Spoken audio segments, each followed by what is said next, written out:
Haïti fait-elle peur à la Coupe du Monde 2026? À première vue, la question peut faire sourire. Elle peut même sembler presque déplacée aux yeux des grandes nations du football mondial, celles qui évoluent dans le confort des trophées, des centres de formation ultra-modernes et des effectifs évalués à plusieurs centaines de millions. Et pourtant, l'histoire du football nous a appris une chose essentielle. Les secousses les plus violentes ne viennent presque jamais de là où on les attend. Elles naissent dans l'ombre, dans le silence, dans la résilience. Et Haïti, dans le paysage du football international, n'est pas une nation ordinaire. C'est une sélection forgée dans la survie, dans l'improvisation permanente, dans la capacité à exister malgré le chaos. Et c'est précisément là que commence le danger, parce que le football moderne ne se résume plus à un palmarès ou à une valeur marchande. Il se joue sur la dynamique, le mental, le collectif et surtout la capacité à surprendre. Et sur ces terrains-là, Haïti n'arrive pas les mains vides. Pour comprendre pourquoi Haïti peut devenir une équipe imprévisible à la Coupe du Monde 2026, il faut oublier un instant les qualifications, les amicaux, les listes de sélection. Il faut revenir au contexte. Haïti est un pays qui lutte au quotidien. Un pays où le football est parfois la seule échappatoire, le seul rêve accessible, la seule manière de croire encore à un avenir différent. Chaque joueur qui porte le maillot des Grenadiers ne représente pas seulement une fédération. Il représente une rue, un quartier, une famille, parfois même une génération entière qui n'a rien d'autre à quoi s'accrocher. Ce poids, certains ne le supportent pas, mais d'autres s'en nourrissent. Et l'histoire du football montre que les équipes les plus dangereuses sont souvent celles qui n'ont absolument rien à perdre. Haïti s'inscrit exactement dans cette logique. Son parcours international a toujours été marqué par une étrange dualité, des moments d'éclat inattendus, suivis de périodes de silence forcé. Mais à chaque fois que le football haïtien a semblé disparaître, il est revenu sous une autre forme, avec une autre génération, une autre énergie, une autre rage de vivre. La Gold Cup 2019 reste, à ce titre, un symbole fort. Peu d'observateurs prenaient Haïti au sérieux. Et pourtant, match après match, les Grenadiers ont montré une discipline tactique, une force mentale et une solidarité collective qui ont surpris toute la zone CONCACAF. Ce n'était pas un accident, c'était un signal, le signe qu'un socle était en train de se construire. Aujourd'hui, à l'approche de la Coupe du Monde 2026, le contexte est totalement inédit. L'élargissement du nombre d'équipes qualifiées change profondément la donne. Ce qui était autrefois presque inaccessible devient désormais un objectif réaliste. Et dans ce nouveau format, les équipes dites intermédiaires peuvent devenir extrêmement dangereuses. Haïti ne se bat plus seulement pour exister, elle se bat pour s'installer. L'un des éléments clés de cette imprévisibilité, c'est la diaspora. Les joueurs haïtiens évoluent aujourd'hui dans des championnats très différents, avec des cultures footballistiques variées, France, États-Unis, Canada, Belgique, Turquie, pays scandinaves, Amérique latine. Cette diversité crée une richesse tactique particulière. Certains profils ont été formés dans la rigueur européenne, d'autres dans l'intensité nord-américaine, d'autres encore dans la créativité du football de rue. Quand ces influences se rencontrent sous un même maillot, cela donne une équipe difficile à lire pour l'adversaire. Mais l'imprévisibilité d'Haïti ne repose pas uniquement sur les individus. Elle repose sur un état d'esprit.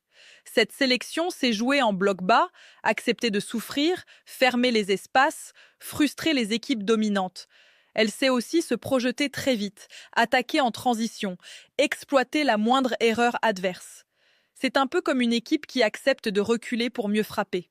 Dans un tournoi comme la Coupe du Monde, où chaque détail compte, cette capacité à changer de visage devient une arme redoutable. Les grandes équipes aiment contrôler. Haïti, elle, aime perturber. Il faut aussi parler du mental. Beaucoup de joueurs haïtiens ont grandi dans des conditions que peu de footballeurs internationaux peuvent réellement imaginer. Instabilité, pression sociale, manque d'infrastructures, incertitude permanente. Cela forge un mental particulier. Quand on apprend à jouer sans terrain adapté, sans équipement moderne, sans garantie sur l'avenir, on développe une capacité d'adaptation hors norme. Dans les moments chauds d'un match, quand le stade gronde et que la pression monte, ce sont souvent ces joueurs-là qui ne tremblent pas. La Coupe du Monde est remplie d'exemples de nations sous-estimées qui ont fait tomber des géants simplement parce qu'elles étaient prêtes à souffrir. Haïti s'inscrit dans cette tradition. Elle ne viendra pas pour dominer la possession ou impressionner par des gestes spectaculaires. Elle viendra pour être solide, disciplinée, agressive dans le bon sens du terme et opportuniste. Et parfois, c'est largement suffisant pour faire douter des équipes supposées supérieures. Un autre facteur important, souvent sous-estimé, concerne la reconstruction progressive de l'identité footballistique haïtienne. Pendant longtemps, la sélection a alterné entre improvisation et survie. Aujourd'hui, malgré des moyens limités, on observe une volonté plus claire de structuration. Le choix des profils, l'approche tactique, la cohérence collective progressent. Ce n'est pas encore parfait, mais c'est en constante évolution. Et dans le football international, une équipe en progression est parfois plus dangereuse qu'une équipe installée, parce qu'elle surprend. La Coupe du Monde 2026 sera aussi une compétition de contexte. Déplacements, conditions climatiques, enchaînement de matchs, adaptation permanente. Haïti, habitué à voyager, à jouer loin de ses bases, à s'adapter à des environnements instables, pourrait paradoxalement être plus à l'aise que certaines grandes nations habituées à un confort permanent. Là où d'autres chercheront leurs repères, Haïti cherchera des opportunités. Mais ce qui rend cette sélection réellement dérangeante pour certains adversaires, c'est sa capacité à créer un récit. Le football moderne est aussi un sport psychologique. Une équipe qui arrive avec une histoire forte, une identité assumée et un message clair peut renverser des montagnes. Haïti ne viendra pas seulement jouer des matchs, elle viendra raconter quelque chose. Et quand une équipe croit profondément à son histoire, elle devient imprévisible. Bien sûr, il ne s'agit pas de dire qu'Haïti va gagner la Coupe du Monde. Ce serait irréaliste, mais il serait tout aussi irréaliste de penser qu'elle est inoffensive. Dans un groupe de Coupe du Monde, Haïti peut poser de sérieux problèmes, accrocher, frustrer, surprendre et parfois même éliminer si les conditions sont réunies. Le football ne se joue pas sur le papier, il se joue dans les duels, dans les secondes balles, dans la concentration, dans la foi collective. Et c'est précisément là que le parcours d'Haïti prend tout son sens. Dans la suite, on va voir comment cette imprévisibilité peut se traduire concrètement sur le terrain, quels scénarios peuvent réellement mettre en difficulté les grandes nations et pourquoi Haïti pourrait devenir l'une des équipes les plus dérangeantes du tournoi. Si Haïti peut devenir une équipe dérangeante dans un tournoi comme la Coupe du Monde, ce n'est pas par romantisme ni par storytelling facile. C'est parce que le football de tournoi obéit à des règles simples, presque brutales: efficacité, discipline et capacité à frapper au bon moment. Et sur ces trois axes, Haïti possède des leviers réels. Le premier scénario crédible, c'est celui du match d'entrée dans la compétition. Historiquement, ce sont souvent les rencontres les plus piégeuses pour les favoris. La pression est maximale, l'obligation de résultat immédiate pèse lourd et le moindre doute peut se transformer en crispation. Haïti, dans ce contexte, peut avancer sans complexe. Bloc compact, ligne serrée, intensité physique élevée, concentration totale. L'objectif n'est pas de briller mais de tenir. Tenir le 0-0, gagner du temps. Laisser la frustration s'installer chez l'adversaire. Et au moment où celui-ci force une passe, monte trop haut ou relâche son replacement, frapper. Une transition rapide, un ballon dans le dos de la défense, un coup de pied arrêté bien négocié. Ce scénario n'a rien de spectaculaire, mais il est redoutablement efficace. Le deuxième scénario repose sur la gestion intelligente des temps faibles. Haïti sait qu'elle n'aura pas toujours le ballon. Mais subir ne veut pas dire abandonner. Défendre peut devenir une arme. Pressing ciblé, pas constant. Duels agressifs, mais propres. Communication permanente entre les lignes. C'est un peu comme une équipe qui accepte de reculer d'un pas pour mieux contrôler l'espace. Plus le match avance sans but, plus le doute s'installe chez l'adversaire. Et plus Haïti gagne en confiance. Ce basculement mental est souvent invisible à la télévision, mais il est décisif sur le terrain. Un troisième levier majeur concerne les coups de pied arrêtés. Dans les grandes compétitions, ils décident très souvent du sort des matchs. Un corner, un coup franc indirect, une seconde balle mal dégagée, et tout peut basculer. Haïti a tout intérêt à miser sur une préparation spécifique dans ce domaine. Organisation précise, présence massive dans la surface, agressivité sur le premier ballon. Une équipe disciplinée peut compenser un déficit technique par une supériorité mentale et collective dans ces phases. Un seul but, sur coup de pied arrêté, peut totalement changer la dynamique d'un groupe. Il faut aussi évoquer un poste souvent déterminant dans les parcours surprises, le gardien. L'histoire des Coupes du Monde est remplie d'exemples d'équipes outsiders portées par un portier en état de grâce. Un gardien qui enchaîne les arrêts, qui rassure sa défense, qui impose le respect. Pour Haïti, ce poste est stratégique. Un grand match du gardien peut transformer une équipe jugée fragile en mur difficile à franchir. Et quand l'adversaire commence à douter de sa capacité à marquer, il se découvre. Il force. Il se précipite. Le scénario le plus dangereux pour les grandes nations reste sans doute celui de la transition rapide. Haïti possède des joueurs capables d'accélérer, de provoquer, de se projeter vers l'avant avec peu de touches de balle. En Coupe du Monde, les espaces apparaissent souvent quand les favoris doivent prendre des risques. Une récupération haute, une passe verticale, une course tranchante dans le dos de la défense. Parfois, 3 touches de balle suffisent pour faire basculer un match. Haïti n'a pas besoin de multiplier les occasions, elle a besoin de les choisir. À cela s'ajoute un facteur souvent négligé, la dimension psychologique. Sur le papier, beaucoup d'équipes pensent pouvoir gérer Haïti. Mais sur le terrain, quand les minutes passent et que le score reste serré, le rapport de force mentale évolue. La peur de l'échec devient plus lourde que l'envie de gagner. Haïti, elle, joue avec la liberté de ceux qui n'ont rien à perdre. Cette liberté libère les jambes, simplifie les décisions et renforce la solidarité. Dans un groupe serré, la gestion du tournoi devient essentielle. Un nul arraché ici, une courte défaite maîtrisée là, puis une victoire ciblée. Les équipes intelligentes ne jouent pas chaque match de la même manière. Et Haïti a déjà montré par le passé qu'elle sait s'adapter à l'adversaire, changer de plan, ajuster son approche sans perdre son identité. Mais le scénario le plus puissant reste peut-être celui de l'unité nationale. Quand une sélection porte un pays entier sur ses épaules, elle devient plus qu'une équipe, elle devient un symbole. Les joueurs ne se battent pas seulement les uns pour les autres, mais pour ceux qui regardent depuis les quartiers, les rues, la diaspora. Cette énergie invisible ne se mesure pas dans les statistiques, mais elle se ressent dans chaque duel, chaque course, chaque ballon disputé. C'est pour cela qu'Haïti peut devenir l'une des équipes les plus difficiles à battre du tournoi. Pas la plus brillante, pas la plus attendue, mais l'une des plus inconfortables à affronter. Et dans une Coupe du Monde où chaque point compte, être difficile à battre est souvent la première étape vers l'exploit. Maintenant, on va voir comment cette dynamique peut se confirmer sur la durée, quels signaux permettront de savoir si Haïti est dans un bon jour et pourquoi cette sélection peut marquer la compétition même sans aller au bout. Pour savoir si Haïti est réellement en train de réussir son tournoi, il ne faudra pas forcément regarder le score final en premier.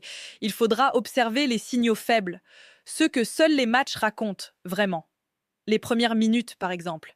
Si Haïti entre sur le terrain avec des lignes compactes, une communication constante, peu de ballons perdus inutiles et une agressivité maîtrisée dans les duels, c'est souvent le signe que l'équipe est mentalement prête. À l'inverse, si les espaces apparaissent trop vite entre les lignes ou si la défense recule sans coordination, alors le danger peut arriver rapidement.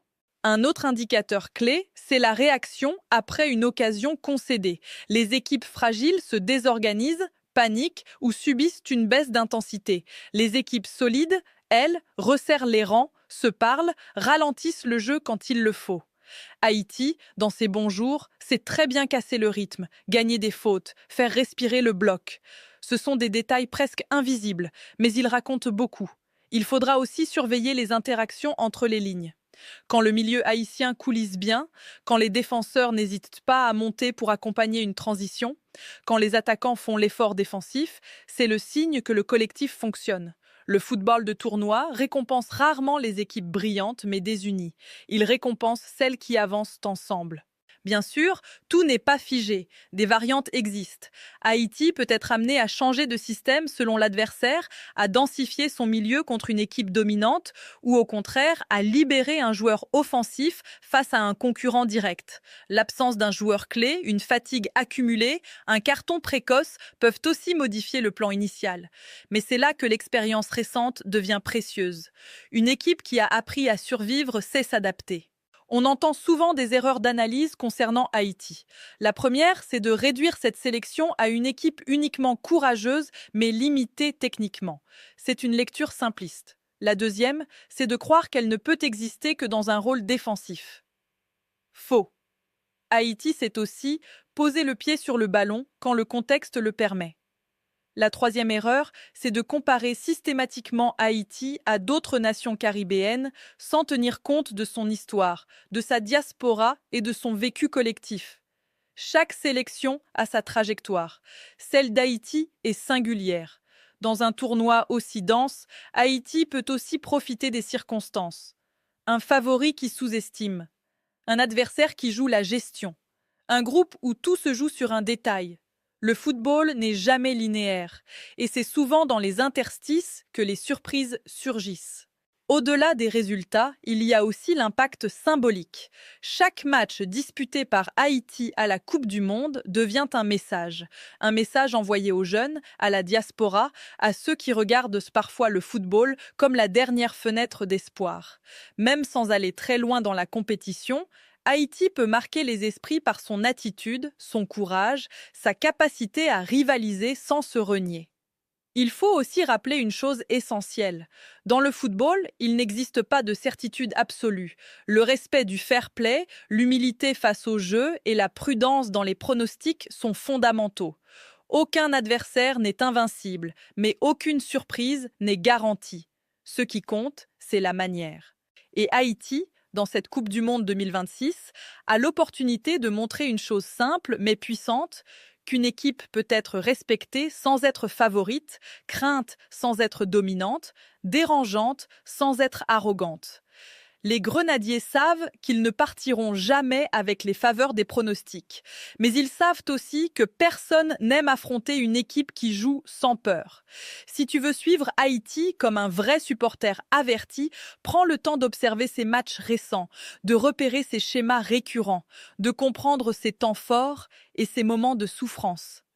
Regarde comment l'équipe défend ensemble, comment elle attaque vite, comment elle gère les temps morts. C'est là que se cache l'essentiel. Un dernier mot important. Le football doit rester un espace de respect. Pas de haine, pas de mépris, pas de certitudes arrogantes. Les surprises font partie de la beauté du jeu. Et chaque sélection mérite d'être analysée avec sérieux et honnêteté. Si cette analyse t'a permis de mieux comprendre pourquoi Haïti peut devenir l'une des équipes les plus dérangeantes de la Coupe du Monde 2026, alors n'hésite pas à t'abonner, à liker et à partager ton avis en commentaire. Dis-moi si toi aussi tu penses que les grenadiers peuvent créer la surprise et quelle sélection tu aimerais voir analysée dans la prochaine vidéo. Parce que dans le football, comme dans la vie, ce sont souvent ceux qu'on n'attend pas qui écrivent les plus belles histoires. On arrive ici au dernier virage, celui où il faut prendre un peu de hauteur. Parce qu'au fond, la question n'a jamais vraiment été de savoir si Haïti est assez forte pour la Coupe du Monde 2026. La vraie question c'est: est-ce qu'Haïti est capable de déranger l'ordre établi? Et tout ce qu'on a vu, tout ce qu'on a analysé montre que oui, clairement. Dans un football mondial de plus en plus formaté, où beaucoup d'équipes se ressemblent, Haïti apporte autre chose. Une rugosité, une imprévisibilité, une capacité à jouer les matchs comme des combats intelligents plutôt que comme des démonstrations de puissance. Et dans un tournoi court, sous pression, avec peu de marge d'erreur, ce profil-là est souvent celui qu'on redoute le plus. Les grandes nations n'ont pas peur d'Haïti pour son palmarès. Elles peuvent commencer à la craindre pour ce qu'elle impose sur le terrain, pour le temps qu'elle fait perdre, pour l'énergie qu'elle aspire, pour le doute qu'elle installe. Et c'est exactement comme ça que naissent les surprises. Pas dans le bruit, pas dans les déclarations, mais dans les matchs serrés, dans les visages crispés des favoris, dans ces moments où l'on se rend compte que ce ne sera pas simple. Haïti n'a pas besoin d'être spectaculaire, elle a besoin d'être cohérente, solidaire, lucide. Si elle l'est, alors oui, elle peut faire peur.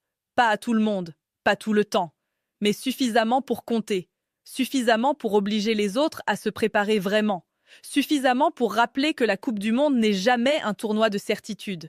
Et c'est peut-être ça le plus important. Dans un football obsédé par les classements, les cotes et les projections, Haïti vient rappeler une vérité simple. Le match se gagne sur le terrain, pas dans les tableaux Excel. Alors non, Haïti n'est peut-être pas favorite, mais elle peut être l'adversaire que personne ne veut tirer. Et dans une Coupe du Monde, C'est déjà énorme. Si tu veux, au prochain épisode, on peut analyser un groupe type où Haïti pourrait tomber, ou décortiquer un adversaire précis face auquel les grenadiers pourraient créer un vrai problème tactique. Dis-le moi en commentaire.